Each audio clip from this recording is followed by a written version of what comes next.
प्रिय विद्यार्थियों, 6th class. आज हम संस्कृत व्याकरण में पढ़ेंगे पाठ 2 शब्द परिचय।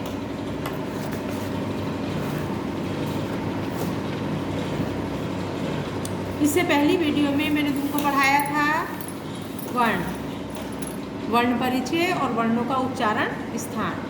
वो आपने पढ़ा होगा, समझा होगा, याद भी किया होगा, मैं ऐसी उम्मीद करती हूँ आपसे। तो आज हम पढ़ेंगे शब्द परिचय। तो बच्चों, अभी हमने इससे पहले पढ़ा था कि वर्ण क्या होता है, यानी सबसे छोटी इकाई होता है ना। और जब हम वर्ण पढ़ लेते हैं तो उन वर्णों से थोड़ा सा बड़ा बनता है शब्द। वर्णों को मिलाने से बनता है शब्द। तो आज मैं आपको क्या पढ़ाऊंगी, शब्द के बारे में बताऊंगी, शब्द परिचय बताऊंगी। तो देखिए, वचन, शब्द और रूप। तो क्या पढ़ेंगे आप? वचन पढ़ेंगे इसमें पाठ में, शब्द पढ़ेंगे और रूप पढ़ेंगे। तो सबसे पहले हम पढ़ते हैं शब्द। शब्द को हम पद भी कहते हैं। तो वर्णों के सार्थक समूह को शब्द कहते हैं। परिभाषा है, वर्णों के सार्थक समूह को पद कहते हैं। अंडरलाइन करते चलिए अपनी बुक में और ध्यान से पढ़िए।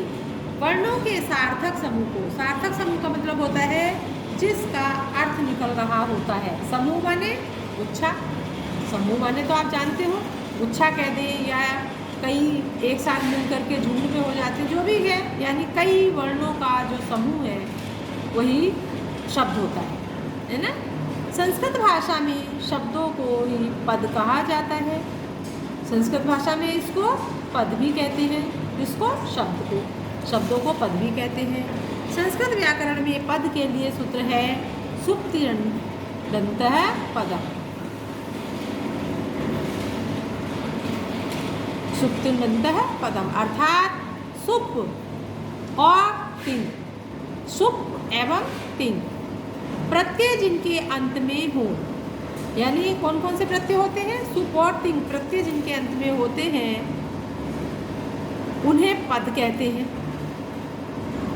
सुप प्रत्यय से शब्द रूप में, तिङ प्रत्यय से धातु रूप में निर्माण होता है। सुप प्रत्यय से तो किसमें होता है? शब्द रूप बनता है। और तिङ प्रत्यय जिसके बाद में होता है उससे बनता है धातु। धातु क्या होता है? क्रिया, है ना। तो क्रिया के जो रूप बनते हैं वो किससे बनते हैं? तिङ प्रत्यय अंत में होने से, और सुप प्रत्यय अंत में होने से बनते हैं शब्द रूप। तो आ गई बच्चों आपको वर्ण की परिभाषा, वर्ण समझ में आ गए। यानी वर्णों के सार्थक समूह को शब्द कहते हैं। वर्ण नहीं, सॉरी, मैं शब्द पढ़ा रही हूँ अभी आपको। तो वर्णों के सार्थक समूह को पद कहते हैं। अर्थात जब दो या दो से अधिक वर्ण एक साथ मिल जाते हैं तो क्या बनता है? एक नया शब्द बन जाता है, उसे शब्द कहते हैं।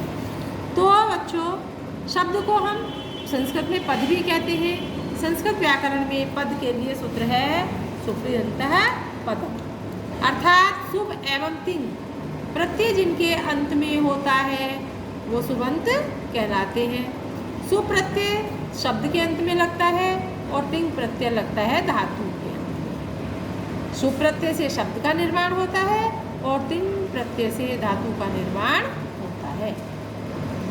अब है पदों का वर्गीकरण। पद कितने प्रकार के होते हैं? तो देखिए, पद कई प्रकार के होते हैं। नंबर 1 सार्थक पद, नंबर 2 निरर्थक पद, नंबर 3 विकारी पद, नंबर 4 अविकारी पद। तो कितने पद हो गए? ये पद, सार्थक पद पहले पर समझ लीजिए। वे शब्द जिनका कोई निश्चित अर्थ निकलता हो, अर्थात जो हमें अर्थ के साथ मिलते हैं वो सार्थक पद कहलाते हैं। जैसे यथा, यथा माने जैसे, कृष्ण, छात्र, खादति आदि। तो इन जो ये शब्द हैं, खादति माने खाता है, छात्र माने विद्यार्थी, कृष्ण माने काला या कृष्ण। तो इन पदों का जो है अर्थ हमारे सामने है, हम उसका अर्थ एकदम स्पष्ट दिखाई दे रहा है, तो ये क्या है? सार्थक पद है। निरर्थक पद वे होते हैं बच्चों जिन शब्दों के अर्थ का कोई भाव प्रकट नहीं होता हो, जिन शब्दों का कोई अर्थ ही नहीं निकलता हो, वो निरर्थक पद होते हैं। जैसे अणन, कम, रठ आदि। अब ये अणन क्या होता है? कुछ पढ़ा है? नहीं, कोई अर्थ ही नहीं बनता इसका। यम, अणा, यम बोलेंगे इसको, इसका भी कोई अर्थ नहीं है। रठ, इसका भी कोई अर्थ नहीं। क्या होता है ये? कुछ भी नहीं। तो ये है निरर्थक। निरर्थक माने बेकार। ये बेकार शब्द हैं, बिना अर्थ वाले। समझ गए? अगला आता है विकारी शब्द। वे शब्द विकारी। विकारी का मतलब होता है यानी जिनमें परिवर्तन हो जाता है, विकार उत्पन्न हो जाता है, वो विकारी शब्द कहलाते हैं। यानी कि वे शब्द जो लिंग, वचन और विभक्ति काल आदि के कारण परिवर्तित हो जाते हैं, अर्थात बदल जाते हैं, उनको क्या कहते हैं? विकारी शब्द कहते हैं। जैसे राम, लता, गम आदि। तो इसका लिंग बदल जाए, वचन बदल जाए, विभक्ति बदल जाए, समय बदल जाए, काल बदल जाए, तो ये जो शब्द हैं अपना रूप परिवर्तन कर लेते हैं, अर्थात ये विकारी शब्द हैं। और अविकारी शब्द वो होते हैं जो सभी लिंगों, वचनों, विभक्तियों में एक समान रहते हैं, अर्थात उनका कोई रूप परिवर्तन नहीं होता है, वो विकारी शब्द कहलाते हैं। इन्हें अव्यय पद भी कहा जाता है। विकारी शब्दों को क्या कहते हैं? अव्यय पद। अव्यय पद या विकारी शब्द। जैसे अत्र, अत्र माने यहाँ, च माने और, खलु, तत्र, अद्य, श्वय आदि। यानी जो ये शब्द हैं, ये चाहे कोई वचन बदल जाए, कोई विभक्ति बदल जाए, काल बदल जाए, लिंग बदल जाए, कुछ भी बदल जाए, लेकिन ये वैसे के वैसे ही इस्तेमाल किए जाते हैं, वाक्य में वैसे के वैसे ही रहते हैं, इनमें कोई विकार उत्पन्न नहीं होता है, इसलिए ये अविकारी शब्द कहलाते हैं। अब बच्चों ये तो हमने पढ़ा पदों का वर्गीकरण। कितने प्रकार का हो गया? 4 प्रकार का। सार्थक पद, निरर्थक पद, विकारी पद और अविकारी पद। तो अब हम पढ़ेंगे विकारी पदों का वर्गीकरण। जो ये विकारी पद हैं इसका वर्गीकरण, इसको कितने भागों में बांटा गया है। विकारी पदों का सबसे पहला भाग है संज्ञा। संज्ञा जैसा कि मैंने आपको बताया था, किसी वस्तु, व्यक्ति, स्थान, प्राणी आदि के नाम को संज्ञा कहते हैं। किसे कहते हैं? संज्ञा। किसी व्यक्ति, वस्तु अथवा स्थान के नाम को संज्ञा कहते हैं। जैसे कृष्ण, फलम, पाटलिपुत्रम, विद्यालय आदि। क्या क्या आ जाता है इसमें? कोई भी व्यक्ति, कोई भी स्थान, कोई भी प्राणी, कोई भी जाति या नाम जो भी है उसको हम क्या कहेंगे? संज्ञा कहेंगे। दूसरा आता है सर्वनाम। सर्वनाम क्या होता है? वे शब्द जिनका प्रयोग संज्ञा के स्थान पर किया जाता है, क्या कहलाते हैं? सर्वनाम। जैसे राम जाता है वाक्य है, तो इसमें संज्ञा क्या है? राम है ना, राम जाता है, तो जाता है कौन? राम। तो हम राम संज्ञा ना रख करके उसके स्थान पर क्या कह देंगे? वह जाता है। राम के स्थान पर क्या हमने बोल दिया है? वह। तो ये वह क्या है? सर्वनाम है ना। मैं पुस्तक लिखती हूँ, मैं पुस्तक पढ़ती हूँ, है ना। तो मैं अपना नाम यहाँ ना प्रकट करके सर्वनाम शब्द मैंने यूज किया है, तो मैं क्या है? सर्वनाम है ना। तो ये से, वह, से, ताउते, तुम, युवाम, यूयम, अहम, आवाम, वयम, ये सब क्या है? ये सब क्या है? सर्वनाम। तो हम संज्ञा के स्थान पर इनका प्रयोग करते हैं, ये होते हैं सर्वनाम। अगला आता है बच्चों हमारा विशेषण। वे शब्द जो संज्ञा अथवा सर्वनाम की विशेषता प्रकट करते हैं विशेषण कहलाते हैं। कौन से शब्द जो संज्ञा और सर्वनाम की विशेषता बताते हैं, उसके गुणों को प्रकट करते हैं, वो क्या हो कहलाते हैं? विशेषण। जैसे चतुर, बालकः, मधुरः, फलम, चपलाः, बालिका आदि। यानी चतुर बालका, चतुर माने चालाक, बालिका माने बच्चे, चालाक बच्चे। मधुर फलम, मीठा फल, तो इसमें फल की विशेषता किस शब्द ने बताई है? मधुर ने। तो मधुर क्या है? इसमें विशेषण है। बालक की विशेषता किसने बताई है? चतुर शब्द ने। तो चतुर क्या है बच्चों? विशेषण है।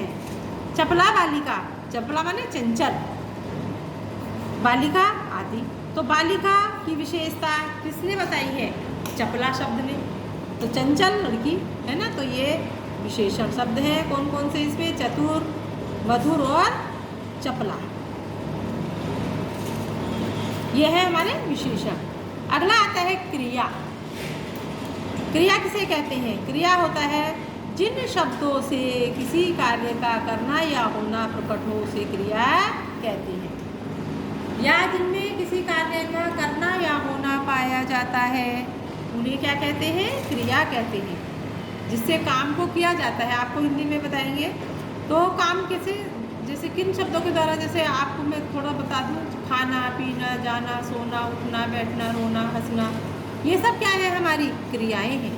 यानी जिन इनमें क्या है? कार्य हो रहा है ना, तो ये क्या है? क्रिया है।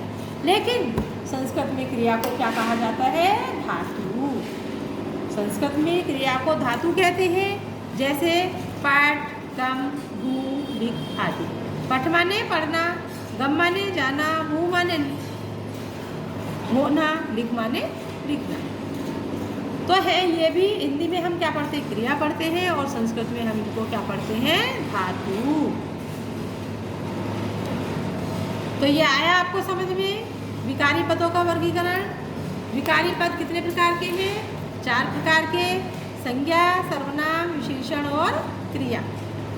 इसके अलावा भी हम कुछ और अन्य वर्गीकरण बताते हैं, वो इस प्रकार से है। एक आता है संयोजक। संयोजक का अर्थ है जोड़ने वाला। संयोजक, जैसा कि अर्थ से ही स्पष्ट पता लग रहा है, तो संयोजक का अर्थ होता है जोड़ने वाला। यह शब्दों एवं वाक्यों को जोड़ने का कार्य करता है, जैसे च, यथा, तथा, व आदि। तो ये 2 वाक्यों को, 2 शब्दों को आपस में जोड़ता है। च माने और, यथा माने जैसे, तथा माने वैसे, वा माने अथवा आदि। समझ में आ रहा है? तो ये हमारी क्या है? संयोजक।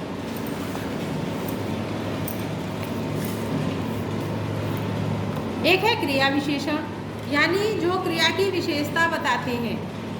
जिन शब्दों के द्वारा क्रिया की विशेषता बताई जाती है वो क्रिया विशेषण कहलाते हैं।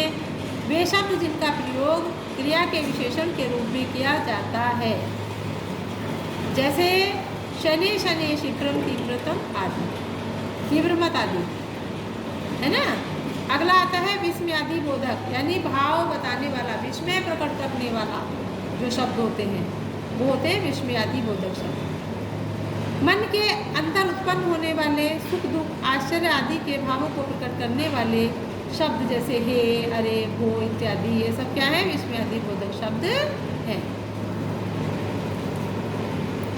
तो बच्चों ये हमने पढ़ा है आज पद और पदों का वर्गीकरण।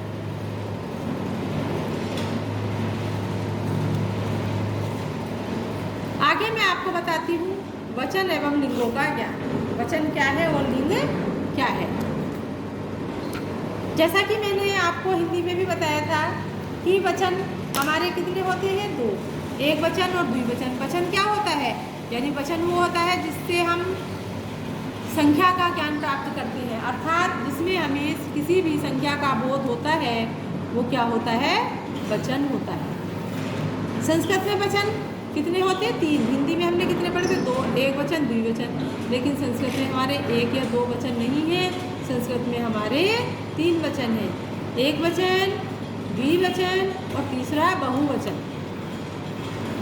तो बच्चों एक वचन वो होता है जिसमें एक ही संख्या का बोध होता है, जैसे कृष्ण है, नर है, छात्र, गजय, लता, कलम, रमा। तो इसमें एक का ही बोध हो रहा है, यानी हमें एक का ही ज्ञान हो रहा है, तो ये है हमारा एक वचन।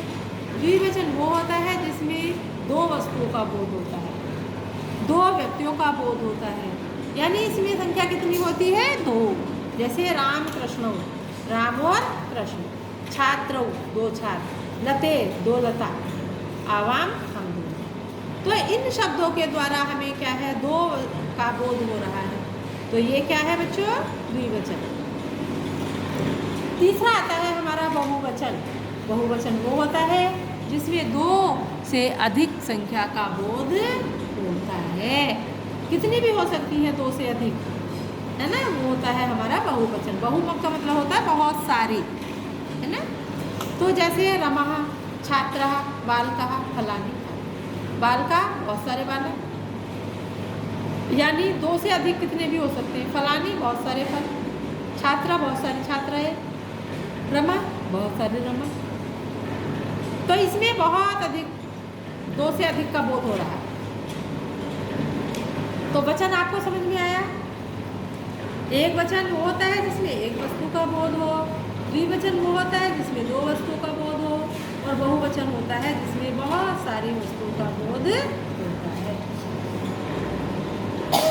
तो ये हमने पढ़ा वचन। तीसरा आता है आपका लिंग, जो अभी हम पढ़ेंगे लिंग।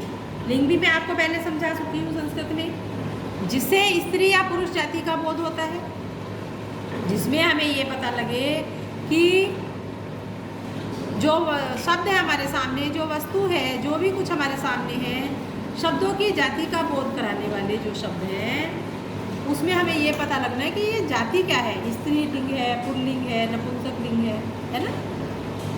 तो शब्दों की जाति का बोध कराने वाले शब्दों को हम लिंग कहते हैं। लिंग इसमें 3 प्रकार के होते हैं, पुल्लिंग, स्त्रीलिंग और नपुंसक लिंग। स्त्रीलिंग, पुल्लिंग और नपुंसक लिंग।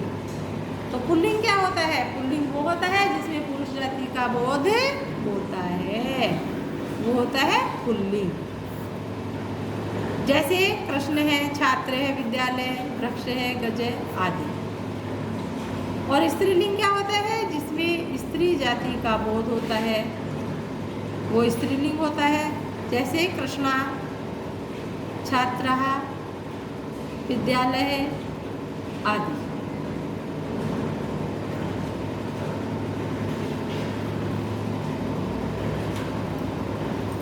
तो आगे आपकी ये तालिका है, इसमें स्त्रीलिंग और पुल्लिंग बता रखा है। जो ये शब्द है पुल्लिंग के हैं, कुछ स्त्रीलिंग के हैं, कुछ नपुंसक लिंग के हैं, इसको याद कर लीजिए। जैसे अश्व है माने घोड़ा, अजय माने बकरा, मीन माने मछली, शशक्य माने खरगोश, देव माने देवता। ये क्या है, सब अकारांत पुल्लिंग शब्द है। क्या है ये, अकारांत पुल्लिंग शब्द। आगे ये है हमारा पवन माने हवा, मेघ, बादल, नपह, राजा, याचक, भिखारी। ये सब क्या है, जो भी हमारे ये है इतने, ये सब पुल्लिंग में है। ये और ये, इनको याद कर लेना। पेज नंबर 7 है, पेज नंबर 7 पर इनको याद कर लेना अर्थ सहित, तो तुमको समझ में आ जाएगा। बहुत सारे शब्द आपको इससे पढ़ने के लिए मिल जाएंगे। आप याद करोगे तभी आपको पता लगेगा तुम्हारी किताब में, पुस्तक में है क्या। तो ये सारे आपके पुल्लिंग शब्द हैं, इनको याद कर लेना। आगे ये है स्त्रीलिंग। स्त्रीलिंग क्या होता है, जिन शब्दों से स्त्री जाति का बोध होता है उसे स्त्रीलिंग कहते हैं। जैसे छात्रा माने लड़कियां, लता माने बेले आदि। तो लता, बेल, विद्या, ज्ञान, निशा, रात, माला, हार, ये शब्दों के साथ जो है आप पढ़ लेना, ये आपके स्त्रीलिंग के शब्द हैं। अगला आता है इस पेज पर, और तीसरा आता है नपुंसक लिंग, है ना। नपुंसक लिंग कौन सा होता है, जिसमें ना तो स्त्री जाति का बोध होता है और ना पुरुष जाति का बोध होता है, उन्हें नपुंसक लिंग कहते हैं। यानी ना तो इसमें स्त्री जाति का ज्ञान हो, ना पुल्लिंग जाति का ज्ञान हो। इसमें केवल उनको केवल हम नपुंसक लिंग के अंतर्गत रखते हैं। जैसे वस्तुओं में आ जाती पुस्तकम, पत्रम, चित्रम, जलम, फलम आदि। ये सब क्या है, नपुंसक। ऐसे तो इसमें ये आप पढ़ लेना। ऐसे अंत होने वाले अकारांत नपुंसक लिंग के कुछ शब्द इस प्रकार है, जो ये दे रखे हैं, इनको पढ़ लेना। तीसरा आता है नपुंसक लिंग, सॉरी। तो नपुंसक लिंग क्या है, बताया था अभी मैंने, जिसमें ना स्त्री जाति का बोध होता है ना पुरुष जाति का बोध होता है, बल्कि उसमें अधिकतर वस्तु होती है ना, उनको आप नपुंसक लिंग कहेंगे, वो मैंने अभी आपको बताया। और ये जो है ये पढ़ लीजिए। अब आता है आपका शब्द रूप, ये हम कल पढ़ेंगे।